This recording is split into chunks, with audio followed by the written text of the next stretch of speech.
Ano yung ginagawa mo? Matimpla lang po yung kape. Para kila Kuya Ram. Nakakamiss lang bagay kung dati Kuya ano. Na ito yung gawain ko. Dati dun sa dati naming bahay. Ito na yung kaya naming ipa-merienda kila Kuya. Tapos yan. Wala ka pa dati dun, di ba? Hindi ka na. Ito pa kasama mo. Oo, Yung dati lang puto ko chinta. Ang pinapamerienda namin sa kanila. ang kulog yun. Pero alam mo Kuya dati, kahit ganun lang yung pamerienda namin kila Kuya dati, masaya na sila dun. Tapos sama-sama sila mga kaigoy, sobrang dami nila. Masaya. Pa ako na po ang nahugas. Sige nga ako nang yun. Kaya nga panahali ko sa school. Hindi na po. Minsan man lang ako din makaulit dito. Ako na lang mahugas. Intindihan mo na si Kuya mo.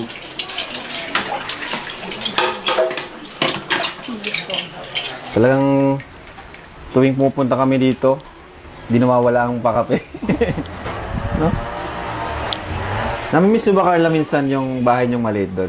Opo. Isya? Pag napunta nga po kami Kuya sa baba, kasi wala na pong nakatira doon, nakakapanghinayang din, nasira na lang. Ah, wala nakatira doon?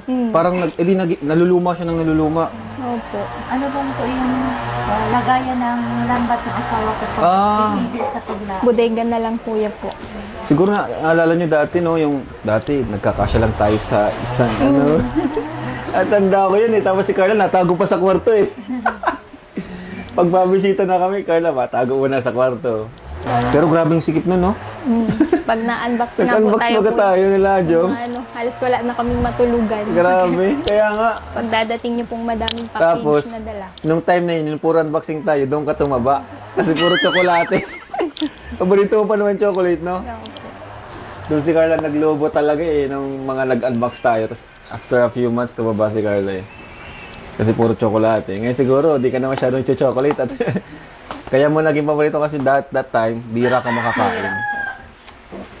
Nakakatawa, mga kalingap. Nakakatawa lang din mga kalingap ganitong ano, kwentuhan lang about sa mga, about sa life, mga nakaraan. Ano ka, ready ka na sa ano? Surprise mo? Ay, boss. Boss, kaya may, ano lang, may gusto lang akong sabihin kay Carla. Parang lalaki na ngayon ah. Oo, nakita ko kasi... Talaga yan? Oo, ako to. Sabihin mo. May gusto lang akong anong kay Huwag Carla. natin ibigay yung surprise. Bala mo, ito na yung surprise. Sige, ano yan? Hi, Carla. Kumusta? Okay lang man. Siguro naninibaw ka ngayon sa akin. Kasi lalaki ako ngayon. Siya baga po. May gusto sana akong sabihin sa'yo. Ano po?